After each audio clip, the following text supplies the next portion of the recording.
committee, which is open to the press and public. The meeting is being broadcast live, and the recording of this meeting will be made available as soon as possible after the meeting has concluded. We welcome the use of the Welsh language at meetings. I have had no requests for people to speak Welsh today, so this meeting will be conducted in English only. Please can members refrain from using the chat function and instead use the raised hand icon to indicate when you want to speak. Please remember to keep your microphone muted when you are not talking.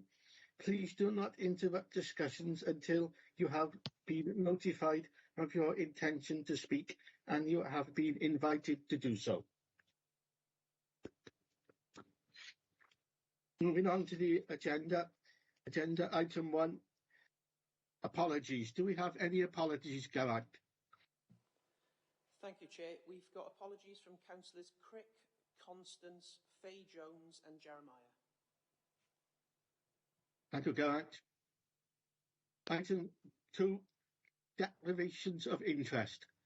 Rebecca, could you please ask members in alphabetical order to state whether they have any interest to declare? Thank you, Chair. So if I can start with Councillor Clarkson. None, thanks. Councillor Janet Jones. None that I'm aware of, thank you, Rebecca. Thank you. Councillor Sue Malson. None that I'm aware of, Bex, thank you. Councillor Overton. None, Bex. Thank you. Councillor Seaborn. No declarations. Thank you. Moving on to the next agenda item, the minutes of the previous meeting held on the 12th of May. It doesn't seem that long ago, 12th of May. So, Rebecca, would you ask members in alphabetical order to state whether they agree that the minutes are a true and accurate record of the meeting? Thank you, Chair. So these minutes are in reference to the 12th of May meeting, which looked at the T22 review of family placement team. So members, if I just go through again alphabetically to check that you approve those minutes. So Councillor Clarkson. I wasn't at that meeting. Oh. I hadn't been allocated at that time. Sorry, yeah. Councillor Jones. Agreed. Yeah. Councillor Malson. I wasn't at the meeting, I gave my apologies. Councillor Overton. Yes, agreed that they're accurate. And Councillor Seaborn. Yes, agreed. Thank you. Okay,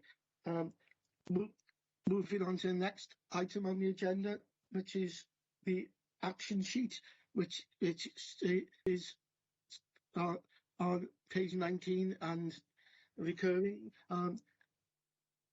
Rebecca, could you please run through the action sheet for members? Yeah, thank you, members. So you'll see from the action sheet that all the actions listed there have been completed. So unless you have any questions or issues with any of the responses to those, they will be removed now from the action plan going forward. Thank you.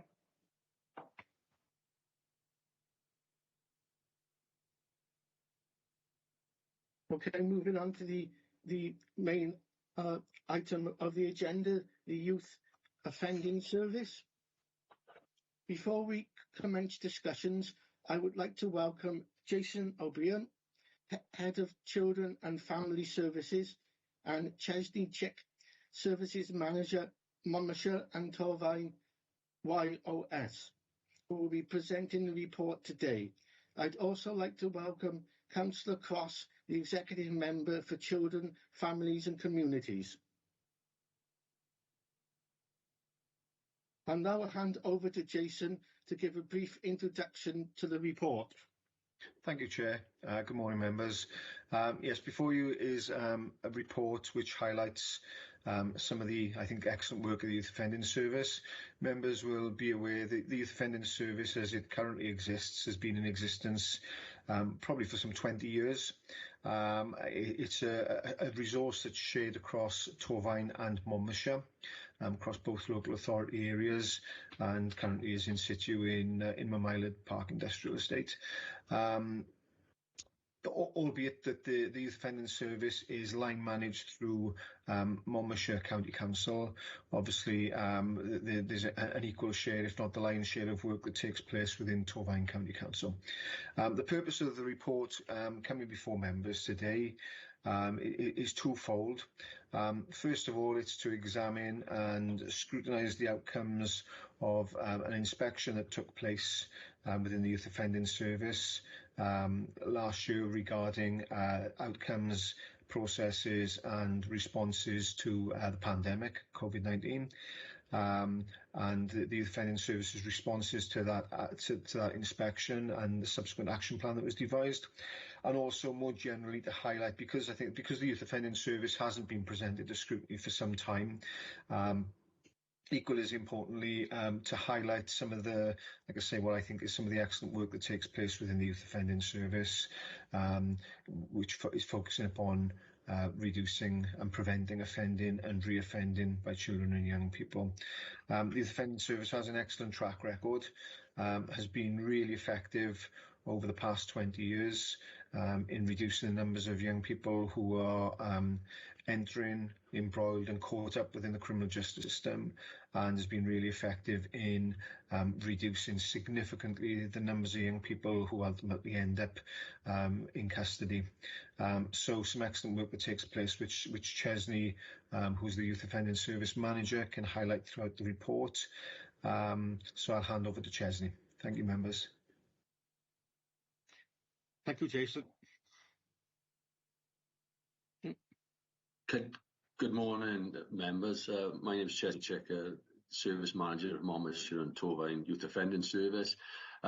You'll all have had sight of the report, and I was just I'll very, very briefly go over it and kind of some of the experience that kind of were kind of experienced throughout the kind of pandemic. As Jason's already pointed out, we were identified at the beginning of the pandemic to be part of a thematic inspection undertaken by kind of HMIP probation. That was looking specifically at how youth offending services throughout England and Wales were responding and engaging families and supporting them through what was a very, very difficult period. So that was early on during the pandemic. The inspection took place via kind of MS Teams. What I've highlighted in the report is that all members of the service, that is, kind of engaged with that process fully, and kind of the outcome of which was very, very positive for not just Monmouthshire and Torfaen, but for all kind of services that were part of that inspection. Some of the themes that came out of it, if I take your attention, and I do apologise, I'm having a few technical issues this morning, so hence my kind of late arrival. But I'm just trying to kind of pull up the report now, which I've had some difficulty in doing so this morning. What I tried to do in the report is identify some of the key themes by the inspection, and then kind of talk through how then Monmouthshire and Torfaen responded to those. Not all the kind of key issues were identified for YOSs. They were for partner in agencies, kind of YJB, the OPC, and so on and so forth. But nevertheless, what I've looked to do is then kind of explain how Monmouthshire and Torfaen has responded to those then issues. But as I said, I'm having some difficulties. I think it's 4.2, if members kind of are on that page, which is just the top of page 25, I believe.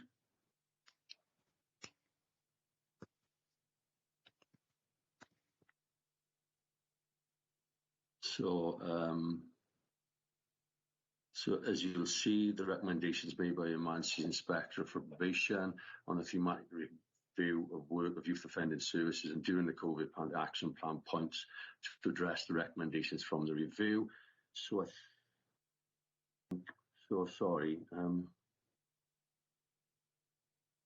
So yeah, I do apologise. Just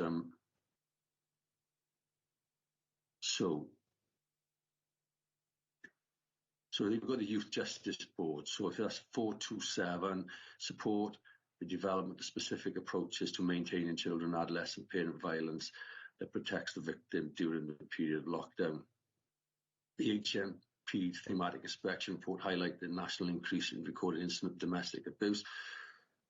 What I would say regarding that statement is that that's not an experience that Monmouthshire and Torfaen kind of had or are having. We've kind of done some work around that, looking at some of the statistical information available to both Monmouthshire and Torfaen Children's Services, and that throughout the pandemic, and certainly at this moment in time, doesn't seem to be a significant increase. However, what Monmouthshire and Torfaen have done in cooperation with kind of our partners within Children's Services is look to develop posts that will kind of identify those cases early and provide some kind of preventative and proactive work around that. Those posts are now in place. We are seeing an increase in preventative referrals coming through as a result of those posts. So those are the kinds of things that, as I said, Monmouthshire and Torfaen have looked to do to kind of in response to the thematic inspection.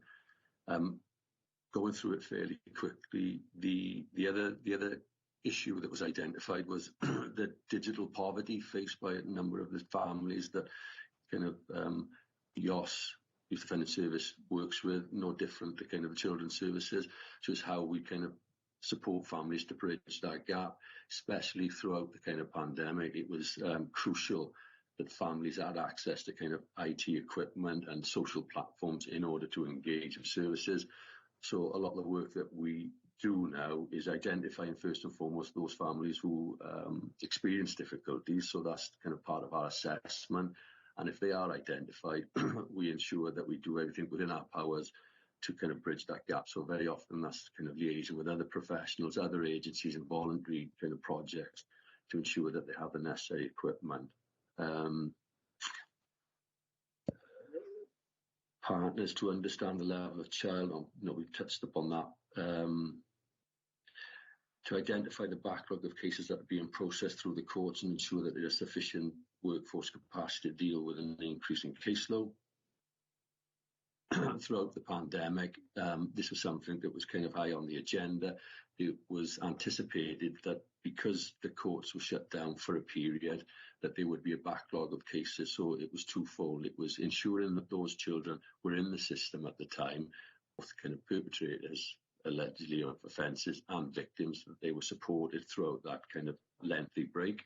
And when the courts were then opened up, again, it was supporting those children through that process. But it was also, as well, because it was envisaged that there was a backlog and then it would be kind of a bottleneck almost of cases, ensuring that we as a service then were equipped then to deal with those increasing numbers. Again, that wasn't the experience of Monmouthshire and Torfaen. The numbers kind of lessened, but we haven't seen that kind of surge of cases coming through.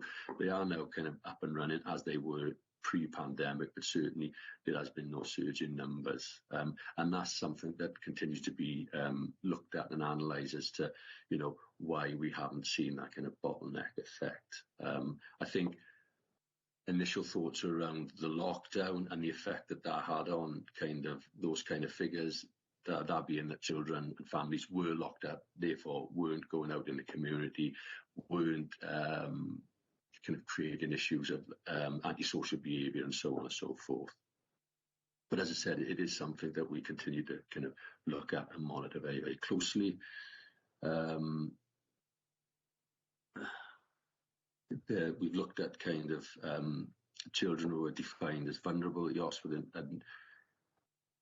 an access to education. Again, that has implications for what I've already touched upon, which is the kind of digital poverty, ensuring families have that, but also through with the ETE, which is the Education and Employment Training Officer that we have within YOS.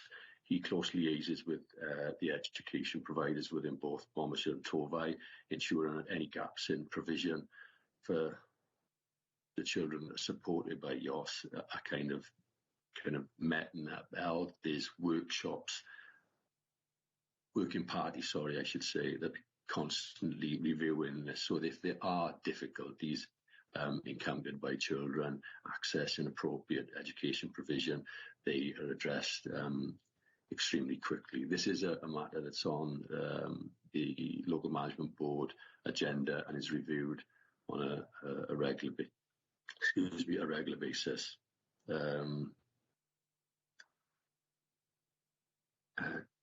We've done 4214, routinely access children's access to IT, prevention work.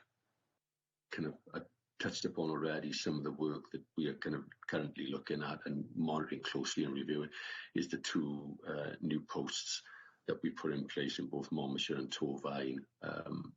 As I said, that was initially looking at that kind of concern around domestic violence within the family home, child on primary care, parent, so on and so forth.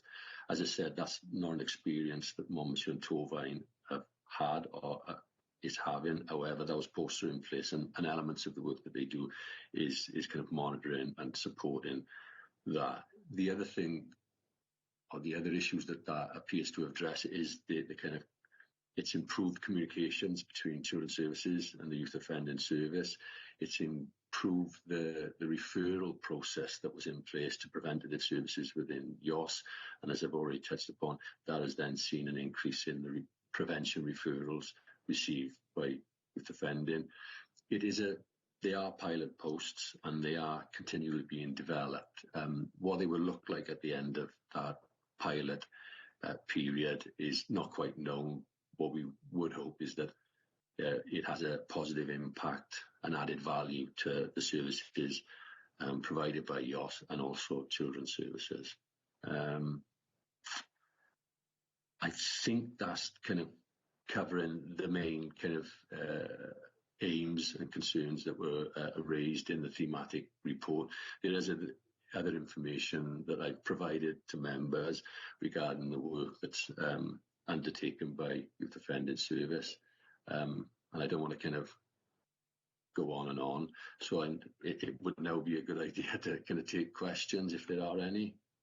Sorry, Jason.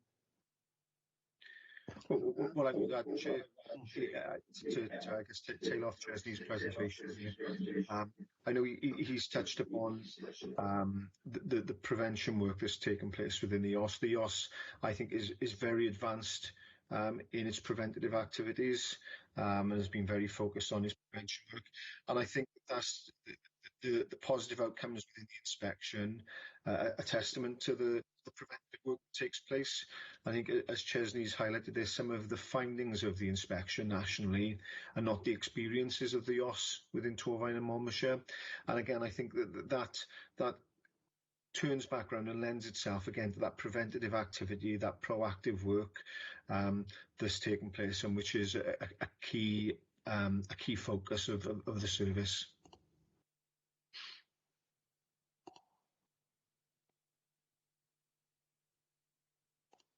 Thank you, Chair.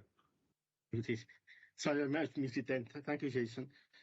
Yes, I'd like to move on to the questioning, please.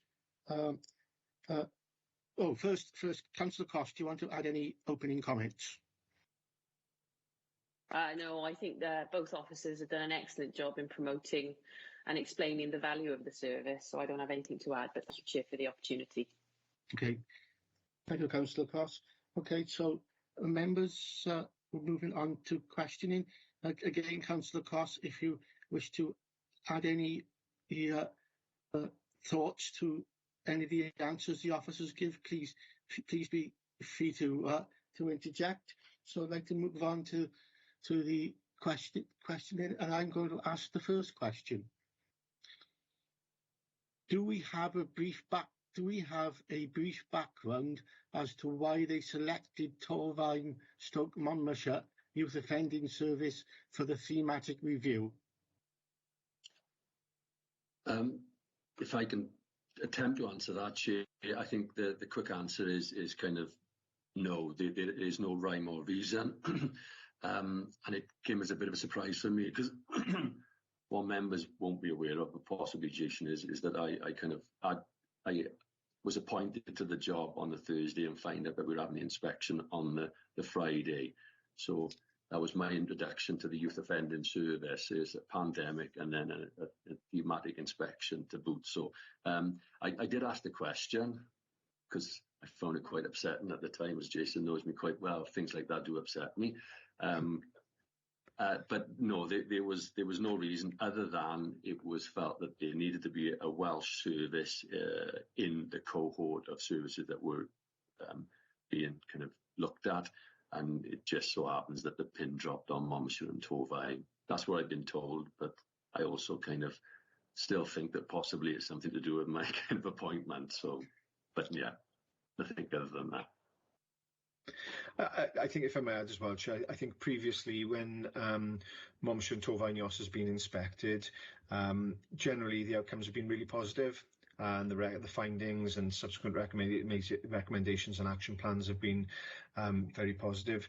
And whilst I think there is no rhyme or reason as to selection, I would like to think that it's a regarded service, a highly regarded service, and highly regarded throughout the inspectorate as well. And I think that part of the premise of the inspection wasn't necessarily to come in and critique, albeit there would have been that element. But I think a big premise of the inspection, the focus of the inspection, was to come in and find examples of good practice that could then be shared across other youth offending services countrywide. So I'd like to think that there was a slight undercurrent of that for a rationale as well. Okay, thank you both. Councillor Jones, would you like to ask the next question, please? Yes, thank you, Chair. Thank you both for the presentation. I think part of my first question has already been answered. It was how did HMI conduct the reviews online, which you've already said you did it via Teams meetings. Did you have to submit any plans? And how much additional pressure did being part of the review place on your teams? Again, if I could go first, Chair.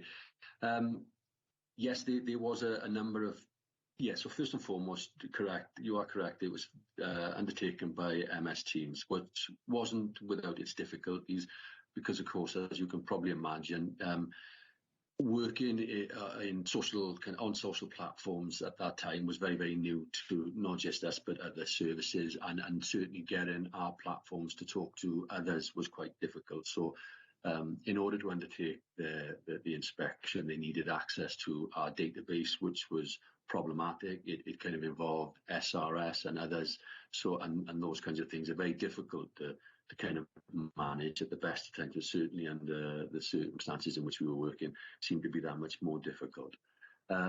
So yes, but we eventually got there, and we were able to undertake it via MS Teams, so very similar to today, really, on what's happening here.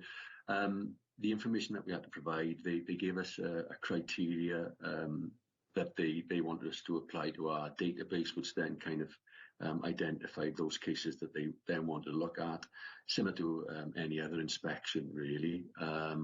They then had time to look at those cases, which then created a number of questions for them, which they then spoke to members of staff, members of our local management board, partner agencies, and children and families, and so on. So, as I said, very similar to any other inspection. However, this was undertaken via MS Teams. Yes, and again, I think it was your final kind of question with regards to the kind of pressure that then created. We were working in unprecedented times. Staff were finding it increasingly difficult to kind of cope with the new way of working, not having that peer support as they would in the office and so on. So that very often fell to their line managers. So I think that was extremely problematic in trying to deal with that through the new medium. But all we could do, and all we ever do in those circumstances, is try to reassure staff that what they're doing is excellent work. They're going above and beyond very often, and certainly this was no different. And that, you know, if that's what they were looking for, the inspection team that is, then we would only come out looking extremely good, which is what the outcome was. So yeah, but that's not to say that staff weren't extremely pressurised during that period. Yeah, I must say all your teams must be congratulated for what you did through such a difficult time, and it's much appreciated, I assure you. Thank you, Chair. Thank you, Janet. Councillor Clarkson, would you like to ask the next question, please? Yes, thanks. You were my mute off. yourself. I'd also like to sort of second Janet's congratulations to the team and for all the effort and the tremendous amount of work that must have been placed on them because of the pandemic. The question I've got today is, did the review highlight any specific issues or areas of work that may have been improved during the time of the pandemic? Thinking specifically if maybe we have any sort of limitations on work in the future, were there any areas identified which could have been improved on? Thank you for that question, Councillor Clarkson. I think I think the service that we are, and again, similar to children's services, we are looking to continually evolve and improve on practice. So I suppose, the most critical of ourselves very often thinking that we could and should be doing better. But I think that first and foremost, I think, as already been pointed out, members of the service were and needed to be commended for the way that they responded under those difficult circumstances, adapting to a very, very new and different way of working. I think if we were to be placed in that situation again, I think and stuff that came out of the inspection was the interaction with families. Although we undertook a review, I think that possibly could have been implemented far sooner. So there's stuff like that, how we interacted. But again, it's very, very difficult to be critical because I thought that the service handled and managed it very well. Very often I was the one saying that we needed to put the brakes on a lot of occasions where the workers wanted to go out and have the face-to-face contact with them. So it's possibly making that message more clear because of the dangers they were placing themselves in and possibly the families. And I suppose, looking forward, and looking what's around the corner or ahead of us, I think there's possibly an influx of children with possibly emotional well-being issues that we would be faced with. So for me, the next step is more about how we prepare ourselves for that, making sure that the response that we provide those children is appropriate, and making sure that our partners within CAMP services and mental health provisions are on board and are ready to respond. So for me, it's about the next steps rather than thinking, well, we could have done better, I suppose. That's great. Thank you for that. Councillor Jones, would you like to come in? Yes, please, Chair. A question I'm not sure if it's the appropriate time to ask now or later, and I'm not sure who should be addressing it. But at any time during the inspection, was Councillor Cross, our executive member, involved in any way? Perhaps someone can answer that for me, please. To my knowledge, Councillor, the exec member wasn't contacted by the inspectorate. I don't know if I'm mistaken there, Chesney, but it wasn't a requirement of the inspection at this particular point. On previous occasions, because I've been part of some inspections within the Youth Offending Service, when they've come in and done a full service review or a full service inspection that hasn't been thematic, exec members are always included then.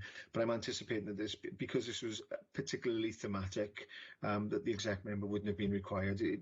Am I correct there, Chesney? I believe you are, Jason. I think the thematic wanted to speak to local management board members. We looked at availability and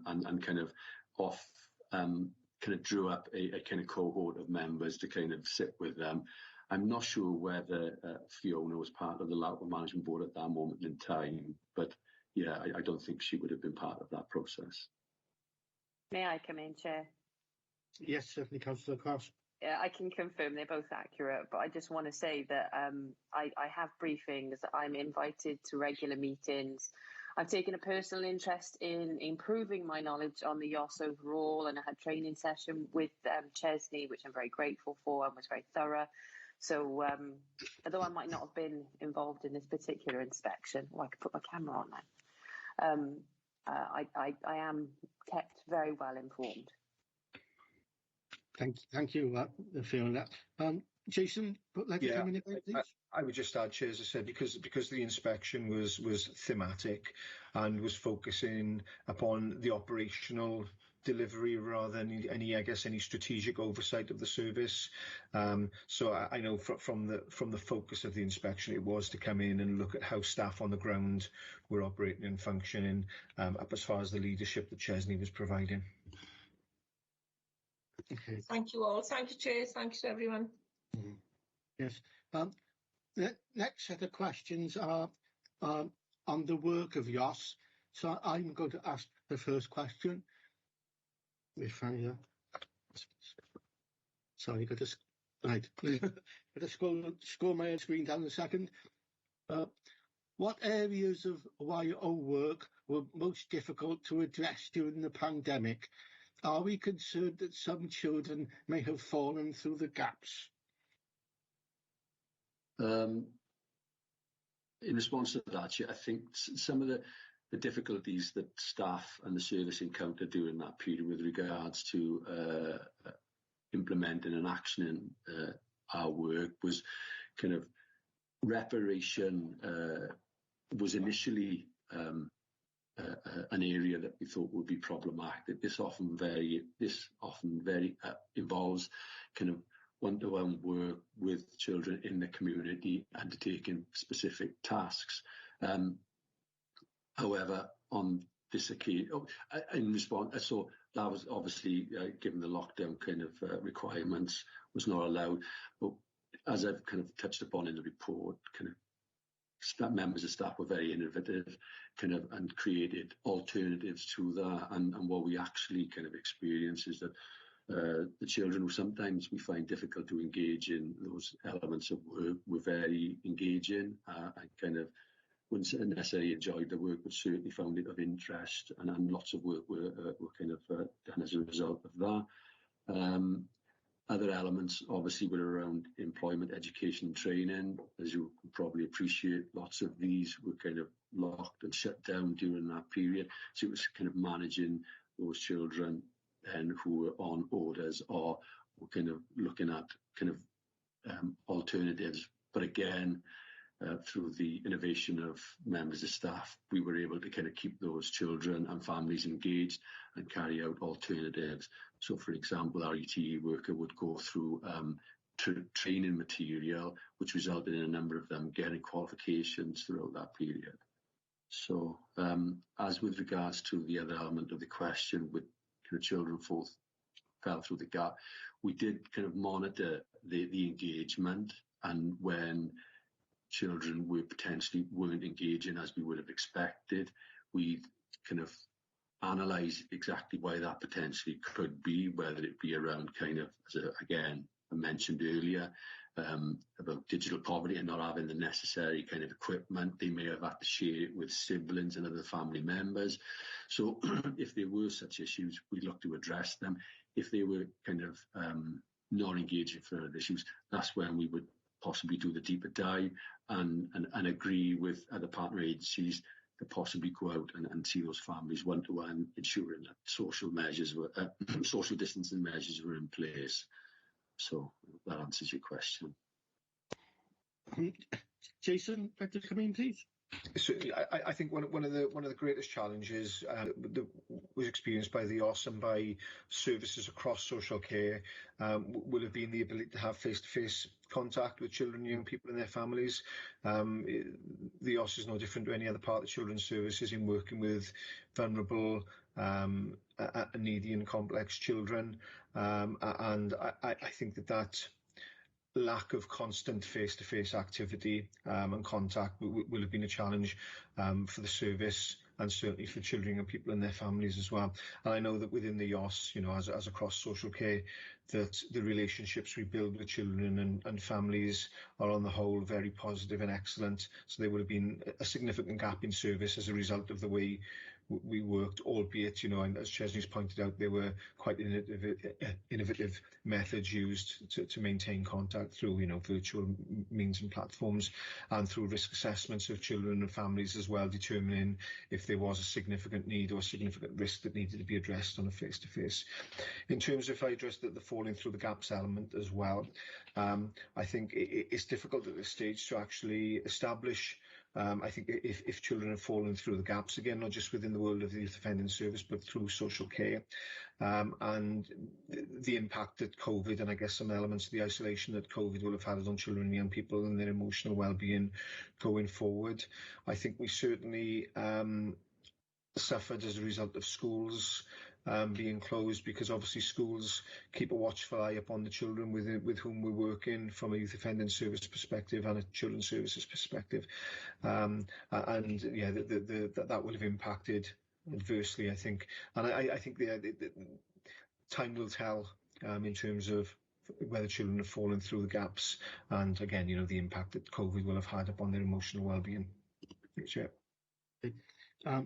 Thank you, Jason, and thank you, Chesney. Yes, I think the service has been very innovative in its approach during the pandemic, and I don't think that many children will have fallen through the gaps, but I think if some have, and it becomes apparent at a later stage that the service can pick these cases up and then hopefully help these very vulnerable children. So I'd like to ask Councillor Clarkson to ask the next question, please. Thank you, Richard. Yeah, I'm sort of thinking on specific levels. Were there any of the preventative programmes or any of the measures that are normally taken that had to come to a complete halt during the pandemic? I suppose I'm thinking of things like drug testing orders that are put on, through the courts with youth rehabilitation orders, what effect and impact it had on substance misuse services generally. Was there anything that was particularly impacted that we need to learn from, or how was that managed during the pandemic? As with every other element of the service, we kind of tried to work on the platform, on the social platform, so everybody was working virtually. Sorry, I should say, to respond to that create, as has already been kind of mentioned by Jason, that does create a problem, because it's very difficult to form those positive, engaging relationships with children and families via this way of working. It's difficult to comment on kind of the drug works in specific. I don't think during that period or to date we've got any cases where children are being drug tested or offered that opportunity. But what I do know is that the drug worker, as with other elements of the service, undertook her work in a virtual way. If there were issues that she had concerns about, they would be escalated and raised in the appropriate kind of manner. So whether that's a safeguarding issue, we would liaise closely with our kind of colleagues within children's services, and possibly arrange a kind of face-to-face, as I said, kind of making sure that all the kind of appropriate measures were in place. So, yeah, I think those are the kind of, with regards to lessons, I think that, because of the lockdown and the way that was then managed, there was nothing else that we could do and work around. It was a kind of virtual world that we were working in, unless there were significant concerns around a child or a family. And if that was the case, as I said, we would ensure appropriate kind of steps were taken to have kind of contact with that child, family, and then carry out a full assessment, or as much as we possibly could, with the measures in place. Thank you, Chesney. I think that's the escalation to and the potential for face-to-face was probably what I was wondering about specifically. And from the lessons, there could have been some positives that we learned, that we could do more online, that we previously only thought of doing face-to-face. Yeah, certainly that is something that we will look to kind of incorporate in the work that we kind of take forward. As you can probably appreciate, the geography in which we have to cover as a Monmouthshire and Torfaen youth offending service is quite large.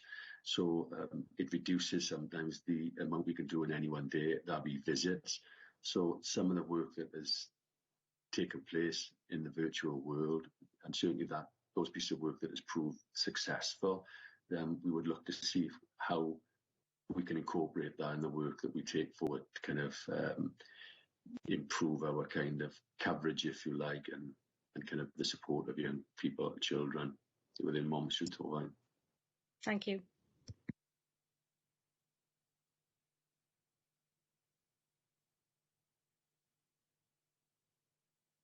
You're muted, Chair.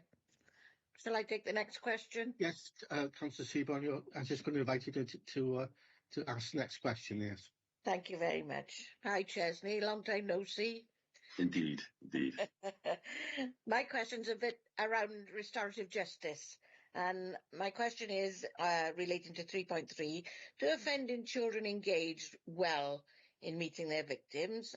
And vice versa, do victims engage well with the process? I would say that Monmouthshire and Torfaen, and probably invite Jason in to kind of support this question, because Jason's probably got more knowledge of it, because as you will know, Rose, that I'm fairly new to the kind of world of youth offending service. So first and foremost, I think that we have a very successful and well-established kind of restorative justice kind of service with both police officer and a restorative worker. I think a number of in response to your question, I suppose it's ensuring first and foremost that the kind of the ingredients or the elements are correct. So whether the victim wishes to kind of have contact and so on and so forth. And it's not until all those kind of appropriate pieces are in place that it will go forward. But what I would say is that the restorative workers within kind of Monmouthshire and Torfaen are extremely good at getting children, perpetrators of offences and victims of them to a place where they can kind of meet face to face. And the reasons, for doing that very often is because the victim can have closure and the kind of perpetrator can kind of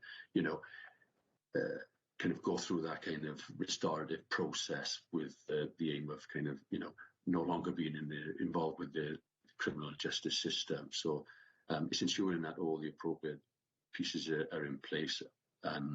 And we all within the youth offending service have a responsibility, so we're all kind of restoratively trained.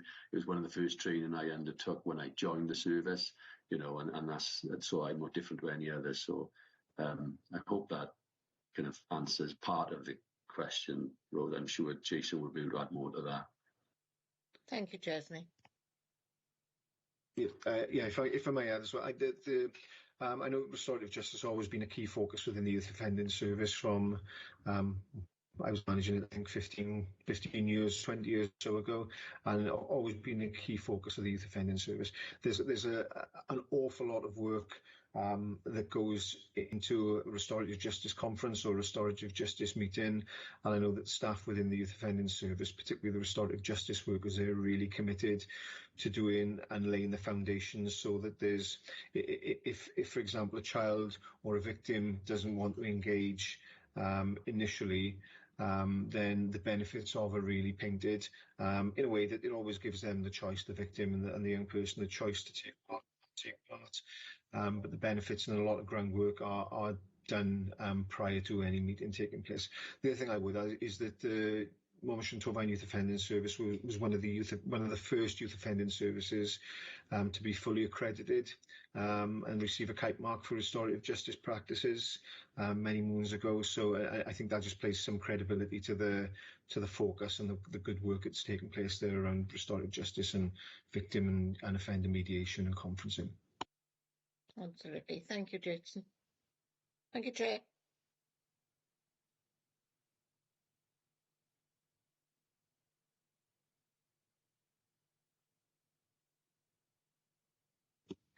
Hello, Chair. Shall I take the next? Yes, I muted again, yes. I'd like to come in, Janet, please, yes.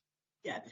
My question refers to 3.5 on page 22 of the report. The changing roles of police and partner agencies not processing referrals. Why aren't partner agencies, or why weren't partner agencies processing referrals, and what impact did this have on the youth offending service?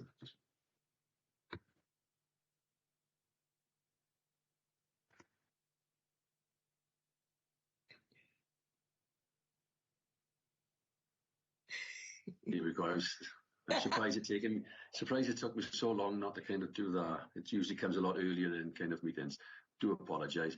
The partner agency that I refer to in kind of 3.5, an education providers and training providers, and as you will kind of be aware, is those provisions shut down during the initial and early part of the pandemic. So we've seen a significant drop in referrals from them at that moment in time. As I think Jason touched upon, you know, they keep a watchful eye on the most vulnerable children that we support, and without them in place, we did see some reductions in kind of throughput of referrals.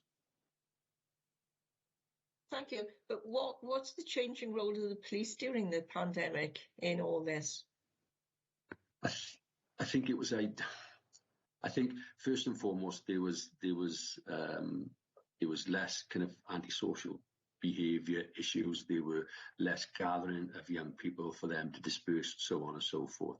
I think they had a reduction in kind of workforce themselves that they were trying to have to manage because of COVID, so on and so forth. So there was assignments for many within the force. I think they had to prioritise lots of the work that they undertook, and kind of so they kind of, I suppose, established what they could and couldn't do throughout that period. There was also an acceptance that there were certain cases that possibly that they would have taken to the custody unit, for instance, in Newport or Ystrad Mynach, that they perhaps would have dealt with differently. So rather than taking them down and processing them, requiring another service at partner agencies such as YOS to attend, they were then taking them home to the family home and kind of managing it differently. So I think those are the kinds of things. So of course then we also seen a reduction in the work required of us throughout that period as a result of different actions or different ways of working that the police took. Because what they didn't, I suppose, want to do is introduce YOS and other agencies to an environment that would only kind of cause other issues for them with regards to the spread of COVID potentially. Yeah. Thank you, Chair. Thank you, Chair. Chair, if I may, please. Thanks, Jan, for that question. With working agencies and referrals, etc., if a child or young person was identified as vulnerable, anxiety, mental health, were mental health support there for these? Yeah. Yes, first and foremost, yes. YOS is a multidisciplinary service that is kind of compiled of a number of different professionals and agencies. A part of the service is a CAMS worker, which is she's a CPN, a mental health practitioner. So we have we have contact with those services, immediate contact with those services. So if we've got a child presenting with some concerning emotional well-being, mental health issues, we would then discuss it first and foremost with our CPN, who would then give us some guidance first and foremost. If we felt that it met the thresholds for CAMS, the CAMS worker then would kind of process a referral direct, so they would have quick access to whatever services within CAMS they required. Thank you for that. I'm really pleased to hear that.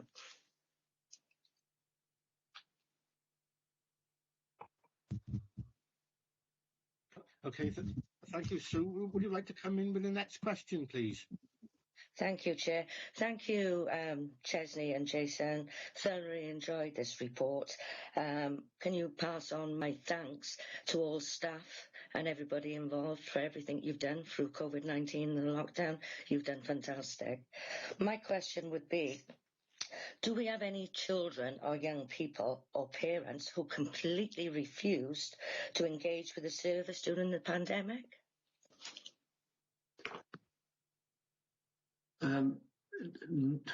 My recollection, if it serves me correctly, the answer to that would be no. I think our experiences of those who were already involved with us, shall we say, prior to the lockdown, we anticipated that perhaps we would have some disengagement from children and families, but our experiences were the total opposite. I think very often the children were kind of thankful for our kind of involvement and our contact. It was something that they kind of, I wouldn't say necessarily look forward, it was certainly kind of, it filled spaces, kind of impression that some members of staff got and give some structure to the otherwise structureless week that they were kind of then experiencing. So similar, I suppose, though, to children's services, there are those families and children who find the introduction of kind of statutory agencies something that they wouldn't necessarily want. And so we had to work that a little harder with some young people, but even those, as I said, our experiences were that they did engage. I think what's been advantageous as well, there, Councillor Molson, is that we've been able to engage by different means as well. So pre-pandemic, we wouldn't have entertained engaging with children and young people via virtual means such as Teams, as we're doing today. So I think that it's opened up opportunities, some elements of the pandemic, for that engagement to improve and to give children and their families different means of engagement and different options as to how they engage as well. I know I think it's been one of the benefits, if there have been any benefits of the pandemic, this ability and this change by which we can communicate and engage. And sorry to, just before you kind of, Councillor Malson, I think it offers up as well an element of control for the child, because they can always turn their phone or their computer off. So it does kind of shift that kind of power imbalance, I suppose, to their mind, because they can refuse to come to the phone. So as I said, not that was our experience, but certainly when you have that kind of control, sometimes it does help, and it certainly, I think that was our experience. It helped people, the children, can engage. Thank you both. Okay, I'm going to ask the next question, and it is, of the young people we work with, what level are re-offenders? Are we effective at reducing the number of re-offenders? If I could quickly kind of answer that, I think if my kind of memory serves me correctly, I think we are below the national average on kind of those young people involved in the service re-offending. I haven't got the up-to-date figures with me, but that's certainly something that I'm more than happy to look at and get back to you on.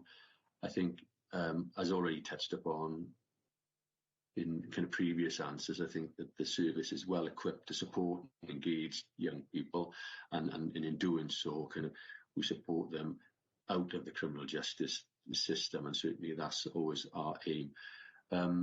However, we do get those who kind of seem, for whatever reasons, to be unable to kind of make that next step for themselves and will re-offend. But I think, as I said, our numbers would suggest that we are below the national average. However, it is something, even if we get one or two, is always too many. So it's something that we are constantly striving to improve. In terms of reoffending rates, there as well, Councillor Overton, I know it's quite a complex means as to how it's recorded and reported onto the Youth Justice Board, if the method is still the same. And for example, the rate of reoffending is measured on the numbers of children who go on to reoffend as a proportion of the population within the Youth Offending Service. So it follows that the more effective the Youth Offending Service have been in keeping children and young people out of the system, the actual reoffending rates of those within the system will have gone up. So if, for example, I'll try and explain this as best I can. If, for example, 2 years ago there were, hypothetically, 1,000 children and young people who the Youth Offending Service were working with, the proportion of reoffending will have been quite low, because a number of those young people will have been young people who will be at the lower level. What the Youth Offending Service has been effective in doing is keeping those young people out of the system completely. So it follows that the cohort has got smaller, so that the reoffending rate potentially has increased. I know, and it's quite a complex position. I think once Chesney provides those figures, it'll be worthwhile either Chesney or I or both of us providing some narrative underneath those figures, which will explain if there is an increase in reoffending, why there's an increase in reoffending. So I think it'd be useful not just to have the figures, but some narrative, like I said, Chesney will provide into that as well. Janet, please. With a view to sort of the low-level offenders, how long are their names kept on any possible database? That will vary, I think, Councillor Jones, depending upon what the nature of the offence is. Even though they may be low-level offenders, for want of a better description, it'll also depend upon how many times they've come into the system. So there's no real definitive answer, I think, that I could give there, Chaz. I don't know, in terms of retention. So they'll be, and it could be they'll be retained on a number of databases. So they'll be retained upon the Youth Offending Service database, which is called YOIS. I think it's still called YOIS, Chesley. Childview, sorry, yeah. So the information will be retained on there, and there'll be retention timescales, which I don't have the full understanding of what those retention timescales are. But also, of course, they may very well be retained upon the police database, which will have a different set of timescales as well. I know, across the piece, we're quite keen to get children moved out of that system and moved out of those databases as quickly as we possibly can, as is their right and in accordance with appropriate and suitable timescales. Yeah, the reason I'm asking, the effect you could have on some of these young people who are applying to go on to into employment, vocational, etc., and to have something still on their records could be quite derogatory, isn't it? Sure. We are trying to protect the community, but this is just a question, and it wasn't meant derogatory in any way. It's just appreciate the answer that you've given me. And one of the things, just to add there, Councillor, as well, is that because the Youth Offending Service has been so effective in developing different methods of dealing with young people at an earlier stage, it will have prevented them from being recorded on a database as well. So some of the preventative and restorative work that will have taken place may have taken place because an organisation like Children's Services or Education may have referred that child in before they've hit the police. So that we've prevented them from being recorded on a database. And, I recall times when we will have had children and young people who may have been involved in really, really low-level offending and may have committed a minor criminal damage, for example, when they were 11 years old. And that's prevented them from, moving into the university places they've wanted to in the past. And I think we've done a lot of work throughout the whole criminal justice system to eradicate that, so that children and young people aren't disadvantaged by silly mistakes that they may very well have made earlier on in their lives. That's what I was referring to, because personally come across some issues of this with some residents I was involved in quite some time ago, and I know that parents were absolutely distraught that the effect it could have on their child. Thanks, Jason. Thanks, Chesney. Thanks, Chair.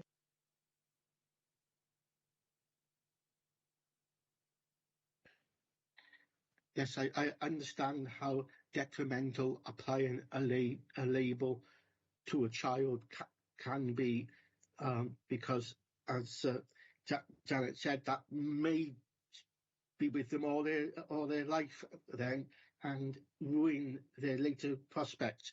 So I'd like to move on to the next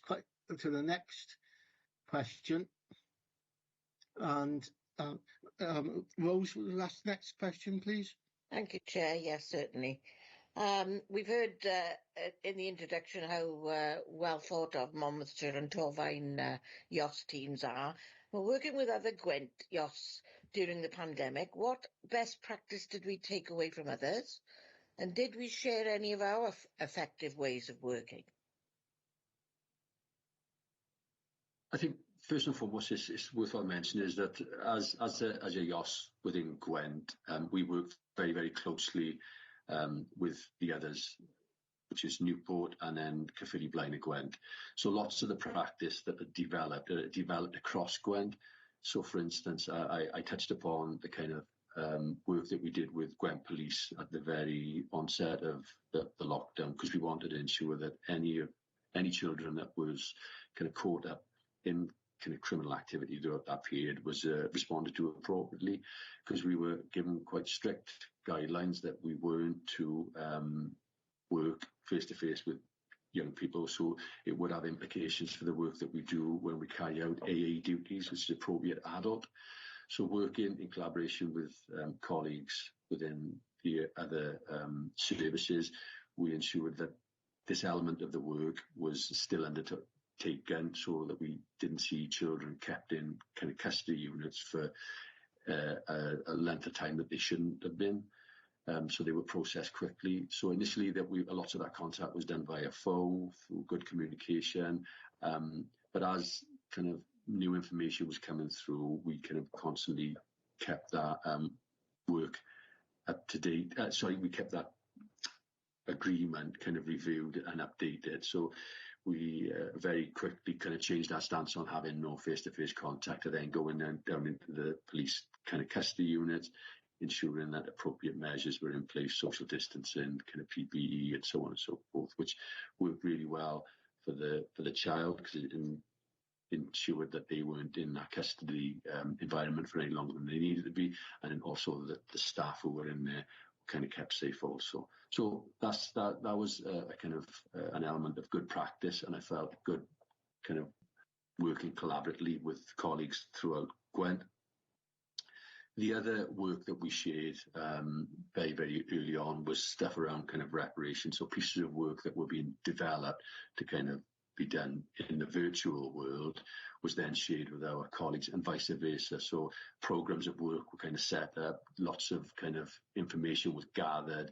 I think lots of work was done around, kind of escapes me now, but I know that our kind of reparation worker did lots of work and then shared those materials with our colleagues in both Newport and Blaen and Gwent. And similarly, when we were kind of stuck for pieces of kind of work to engage young people, we would go to them for similar reasons. I think it was about it's escaped me, it's gone. Sorry, I can't think what the work and the example was, but I know that, and then in fact we had calls then from services within England asking what we were doing because they'd heard about it. So, and again, we were very, very quick to share this is what we are doing and this is the kind of responses that we're having. So, it was well thought of, and yeah. So I hope that answers your question, Councillor. Yes. Thank you, Chair. I think the next question is from me. Yes, it is Linda, yes. Thank you, Richard. Sort of on a general sort of level, really, a question I'd like to ask is, does the service engage with previous service users and their families that have actually been through the YOS system to help shape service provision in the future, and to sort of garner their best experiences and what maybe wasn't so positive? Kind of the quick answer to that is yes, Councillor Claxon, we do. At the end of any kind of intervention, the child and family are encouraged to undertake a survey, which is kind of an electronic survey, is called Viewpoint. It's kind of, I wouldn't say it's in its infancy with Monmouthshire and Torfaen. I think it's been kind of, with us for some time, but I don't think that we've been using it to its full capacity. So I know one of the operational managers is liaising closely with the provider and kind of looking how best to alter it so it kind of suits the needs of Monmouthshire and Torfaen. So that's something that we're looking at and now rolling out. And very often what we find is that we're having very, very positive feedback, which is great and kind of won't be dismissed and certainly is shared with all the relevant workers. But there are occasions where you want some more critical kind of evaluation so we can then think, well, how do we kind of change service provision to meet this kind of change in demand and kind of the outcome would be for children and families not to enter, which kind of that kind of reoffending. That's what we're looking to prevent at all costs. So yeah, it is something that we look to gain. It is something that we look to use to kind of improve service going forward. But as I said, for me, I think what we need is that more critical kind of analysis for families, really. Not that I'm dismissing what they are saying, because it's very, very positive, as I said. I think another thing that I kind of didn't touch upon when I gave the introductions earlier is that is something that we did at the early point of kind of lockdown. There were families that we've been working with and had established relationships for some time that had just come to the end of their orders or come to the end of their work with us just prior to lockdown. They were vulnerable families that had moved on, thankfully, as a result of the work that was undertaken. But, what a number of the workers, especially the parenting workers, took upon themselves to do is re-engage those families, because this was a new obstacle, a new challenge that they had, and we just wanted to make sure that they had the necessary support in place. So some of those families that we maintained contact with, and others we were reassured that they were coping well with the skills that they had kind of developed and acquired whilst working with the parenting workers. So again, it just adds to kind of the lengths that workers went to during that initial period to ensure that children and families kind of were supported and were coping with, the demands of COVID. Thank you very much.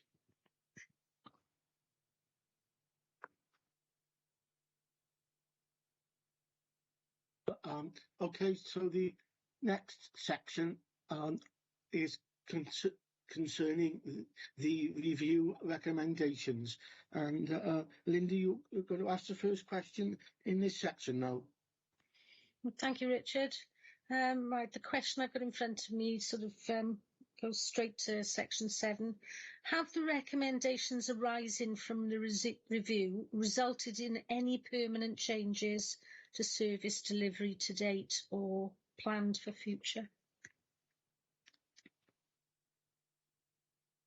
I think, first and foremost, there's the asset plus assessment that is carried out by kind of staff within YOS. That now incorporates the kind of digital poverty question, and part of it touches upon whether children and families have access to necessary kind of IT equipment. So that's something that has changed as a result. And we have now kind of are in the process of embedding that to ensure that workers cover that element of the assessment. So I think that's something that has changed. I think the inspection, came as a result of the pandemic, but what was already happening in the background is that we were kind of embedding new national standards. So it kind of come at a fortunate time, and it certainly kind of dovetailed nicely into some of the changes that we were making anyway around the work and how we engage children and putting them at the centre of our assessment. So there's lots of changes. It is difficult, I suppose, sometimes to recall how did that come about? What was the result of that? Whether it was the pandemic or whether it was the kind of national standards and the work that we were already doing around that. I think things throughout that initial period became quite confused because it was all change and it was all hands to the pump. But certainly that's something that I kind of can recall is change as a result of that. The other thing that we are looking to do is kind of embed the 2 new members of staff, one within Monmouthshire, one within Torfaen, and that's within the MASH services of both those areas. The thinking and reasoning behind that came initially from the thematic, which is around that kind of domestic violence, child on parent carer, to kind of get ahead of the curve, if you like, so be preventative in its nature. So if there were any concerns coming to the attention of children's services around elements of that, i.e. kind of outbursts within the family home, which were on the periphery of kind of criminality, that we could then become involved to do some work with those families to stop them then coming into the criminal justice system, but also then children's services. So as I said in kind of in my kind of when I was going over the report earlier, that's not necessarily the experience of Torfaen and Monmouthshire, but it is something we've got in place and we are looking at. But those workers are also looking at an whole gambit of other things as well to see how we kind of bridge the gap from children's services to youth offending, making sure that there's clear communications, making sure that all parties are aware of the relevant thresholds. So social services are aware of social services, children's services are aware of kind of youth offending and what we work with in a preventative kind of arena and vice versa. And what I would say, it is very early doors, but the feedback so far has been very positive around those posts. Thank you, Chesney. It would be good to hear about some of those things in the future, I think, as they progress.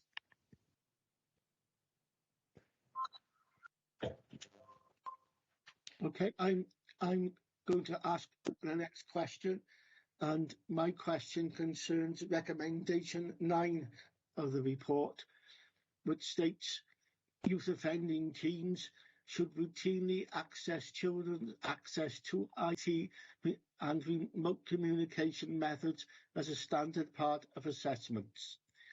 With regard to the provision of IT equipment, how did we ensure that vulnerable children and families not only had access to the equipment, but were supported with the skills to use it? Okay, as I've already touched upon, Councillor Overton, is that it's now become part of our assessment, so it's something that is covered in that in the initial contact with families very often. Although the kind of lockdown is kind of lessening and there's more and more face-to-face contact taking place, it is still something that we kind of look to cover. During the pandemic, it was something that we identified was a problematic area for a number of families. And in those cases, what we did first and foremost is ensure as best we possibly could to access that equipment that was required. So very often that was a worker liaising with the education providers very often to establish whether they could provide the child, family with the relevant equipment so they could get on the different virtual platforms. And more importantly, very often for our children at least, is to ensure that they didn't fall behind with kind of their education work. And that proved very successful. Where we were unable to get it from education providers, there were other voluntary agencies around that were kind of undertaking those pieces of work, i.e. providing kind of equipment at the time. And I know that's similar for the children's services. I know a lot of work that they did also kind of looked to gain that equipment. With regards to ensuring that they can use it appropriately, I'm not sure how that was done. I think the feedback would suggest is that very often the children that we are supporting and children are very often far better using this equipment than the workers themselves. But I suppose, you know, what we would do, and I think possibly what has happened, is our ETE worker who has close links with kind of education providers would then be able to kind of ensure that the appropriate support is in place. The other thing, of course, is where that equipment wasn't accessed and kind of we couldn't provide it for families. What we did in the interim period was bring them into a safe environment where they could have access to an office laptop within a kind of socially distanced. So, for instance, if they had a panel or a bureau to attend, we could do it in a safe environment supported by staff. Okay, Thank you very much. I think you comprehensively answered that question, Chesney. Stu, would you like to ask the next question, please? Thank you, Richard. Results of the survey, which I must say I found very, very interesting. One of the main issues raised was boredom. Should we go into another lockdown? God forbid that we don't. Should we go into another lockdown? How would we address this with the children and young persons being bored? As part of recommendation 9, will we be looking to develop into Facebook, Instagram? As we all know, our young persons and young adults are heavily involved with Facebook and Instagram. So suggested as by children as a way into increasing interaction. Would this be something you would be possibly looking at?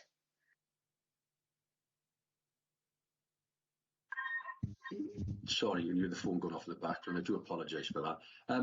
Yes, first and foremost, I know that we have social kind of media accounts, and Karen McAllister, which kind of manages our reparation kind of work, usually manages that. I think we would hold our hands up and say that it's not interactive enough, and very often we are kind of late updating it, and that's something that needs to be looked at and improved. I think what we have done, and we're getting better at, is as a response to the survey, what we did as a service is that we created some challenges. So throughout kind of that period, there were challenges. So we kind of asked children to become involved in certain things. So that was kind of on their social walks during the hour. It was to identify or kind of locate certain things within their community and report back on them.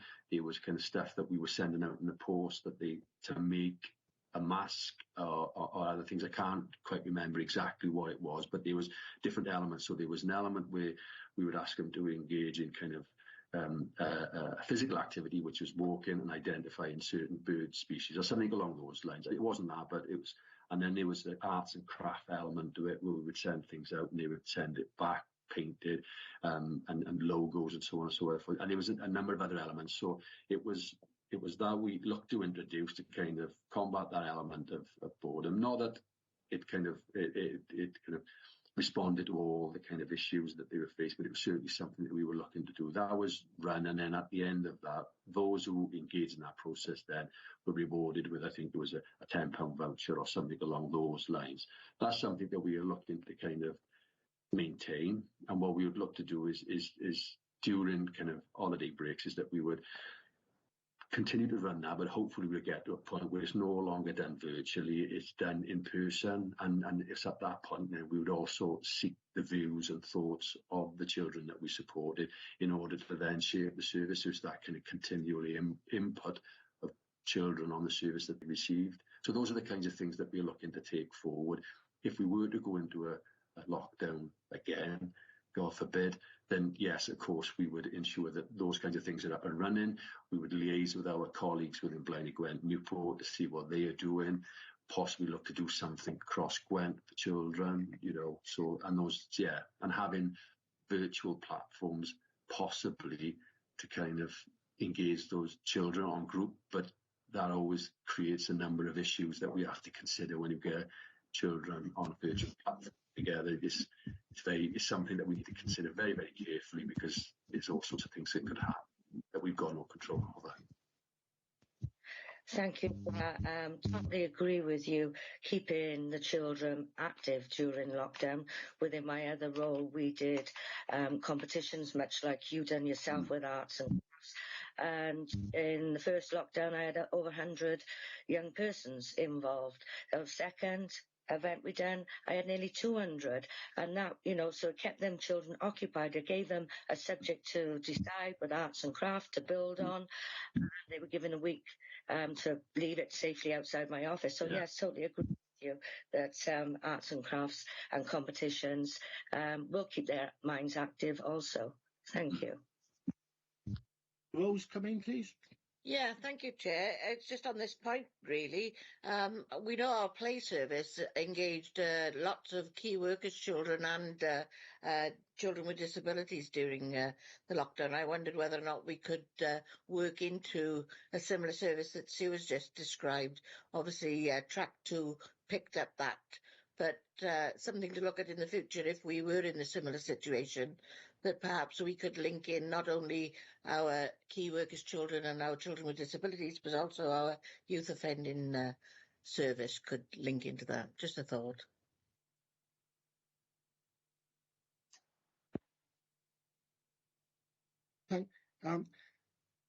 Thank you, Rose. We're now moving on to a set of questions on risks. And Linda would like to ask the first question. Thank you, Richard. Yeah, the first question that I've got in front of me is looking at financial pressures. In light of ongoing financial pressures, did the work during the pandemic create additional financial burdens, specifically maybe around providing IT equipment? And were you able to cover those additional costs within the existing budgets? There's mention in the report of money saved from travelling expenses. Was this reinvested, and if so? So it's a question of how you managed to balance up the extra pressures with any sort of changes in the budget pressures. I think, thanks for the question, Councillor Clarkson. I think first and foremost that the pressure that you just touched upon with regards to IT wasn't necessarily faced by YOS.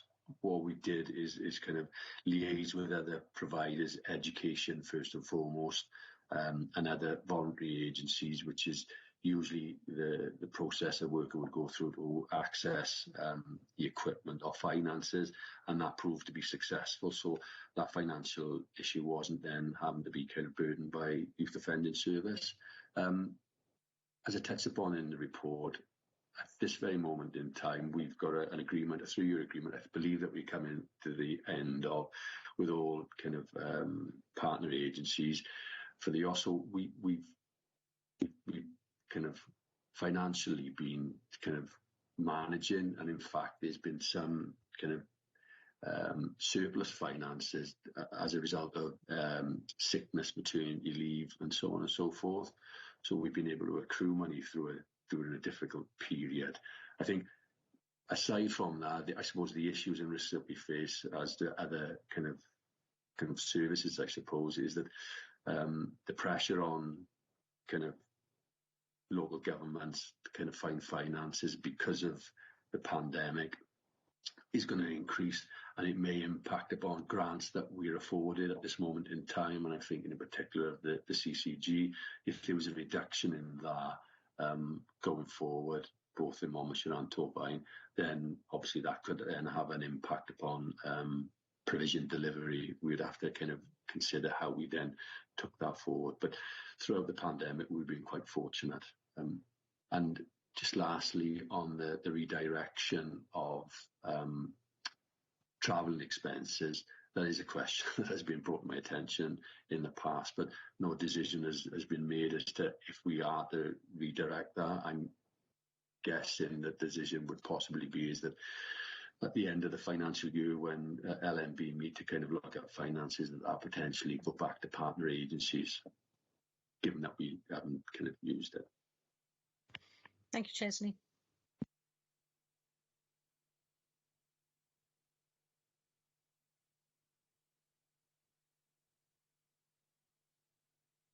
You've got hearing. Janet, can Chair, we... I have to leave this meeting for a site meeting in 5 minutes. So would I, can I have permission to raise my question next, please? Yes, question 19. Yes, please. Thank you, Chair. Yes, certainly, Janet. Thank you. My question is, what are the national standards and how will they impact on the work of the Youth Offending Service?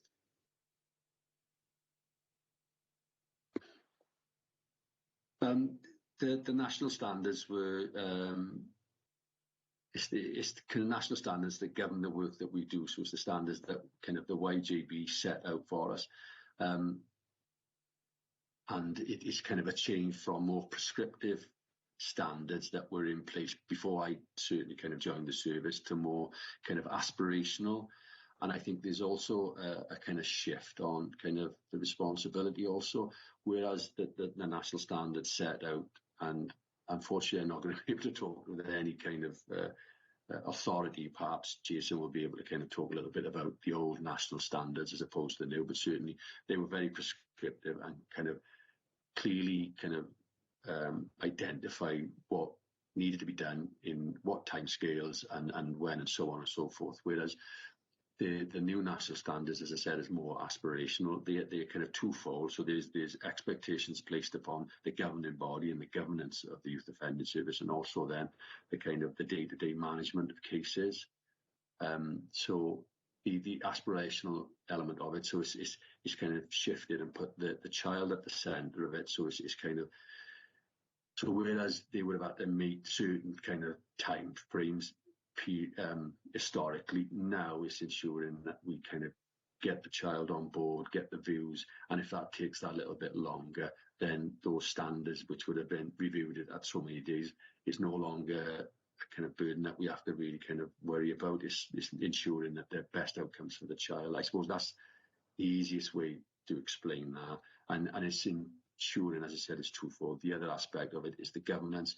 So it's putting a greater ownership on the LMB to ensure that they kind of have full understanding of the day-to-day running of the service, the outcomes, and any gaps in provision is quickly identified, so they can then kind of look to steer the service in the direction to get more positive outcomes. Thank you, Chesney. Just to add there, I think in essence the old national standards were very prescriptive, as Chesney's pointed out, and almost had a bit of a focus upon enforcement and what you did if somebody didn't engage, whereas the new national standards and the new way of working have more of a focus upon engagement and promoting the engagement of young people and promoting the completion of any intervention through the YOS, rather than, like I say, an older focus upon enforcement. Thank you, Chair. Thank you, Jason. I'm glad to see this approach, and I'm sure we'll have, and hopefully we'll have better results as well. Thank you all. Chair, will you please excuse me now? I have to go to a site meeting. So. Certainly, Janet. Thank you for your contributions this morning. Rose, would you like to ask the next question, please? Certainly, Chair, and it's touching on the one before Janet's question, really, and you did answer a certain amount of it, but I'll go ahead with my question. There was a reduction of 5% Children and Communities grant funding from TCBC in 2021. Why was there a 5% cut? And can you give assurances that there will be no further cuts to the Youth Offending Service funding in the next year's budget proposals? And there's another question to this, and how can the service plan longer term when funding allocations are so short term and complicated? If I can answer some aspects of that, I think the funding cuts were as a result of overspends in some areas and underspends in some areas, and looking in a practical sense, I guess, where we could make those cuts without a significant impact upon service. I think, as Chesney's pointed out, there have been on occasion some underspend within the Youth Offending Service. So it was an easy option and the right option, I would say, to reduce that funding there, because it wouldn't impact significantly beyond other services if we reduce funding there. I completely endorse your comment there, Councillor Seaborn, about the complexity of funding and the short-term element of funding and how that impacts upon any services' abilities to have any longer-term plans. And it's always an issue. When I was managing the Defender Service, it was always an issue I raised at that time, and it's an issue I raised with some of our funding within Children's Services, some of our grant funding, particularly within Children's Services and within the Defender Service, that has a very short timescale and lifespan. It's a challenge. It's a challenge for all our services, and it's a challenge that we continue to try and address with the organisations that grant us that funding, or with the authorities that grant us that funding. In terms of the Youth Offending Service, and in terms of the local authorities' contributions to Youth Offending Service, at this time there's no indication of any need or any direction to reduce that contribution, so that commitment remains there. As I said at the start, it's a service that's effective, it's a service that's had great results, it's a service that we want to continue to have those great results, and if we were to obviously reduce funding, there would be risks. If the point ever does come where we need to reduce any level of funding, obviously we would do that on an assessed basis, so being able to determine if there were any particular elements within the service where we could make any funding cuts. Again, as Chesley's pointed out, there have been occasions where there have been underspends, and being quite pragmatic and quite open and honest about it. The current position means that if there are underspends, those underspends need to be examined and looked at to see if the funding is suitable at the level that it's being given, or if there are reductions or even increases that need to be made. And that's something that's a big focus. I know Chesley come in, but that's a big focus of the local management board, and the local management board it examines and scrutinises quite, if it's still the same, scrutinises the financial element of the service quite a lot, to ensure that the contributions are satisfactory for the service to continue at the level it can. Thank you, Jason. Thank you, Chair. Chesley, I don't know whether you wanted to come in on it. I need to say that, we understood fully the kind of need to kind of take that, and we were happy to kind of shoulder our element of kind of that responsibility, if you like. And yeah, tips of one, Jason, we're in a fortunate position, whereas possibly other kind of services are not, where we did have the underspend, so we were able to kind of manage. I suppose my concern would be, and again, it's been touched upon, is that if should it be cut further, then that would have issue, and Mom should take a similar kind of approach.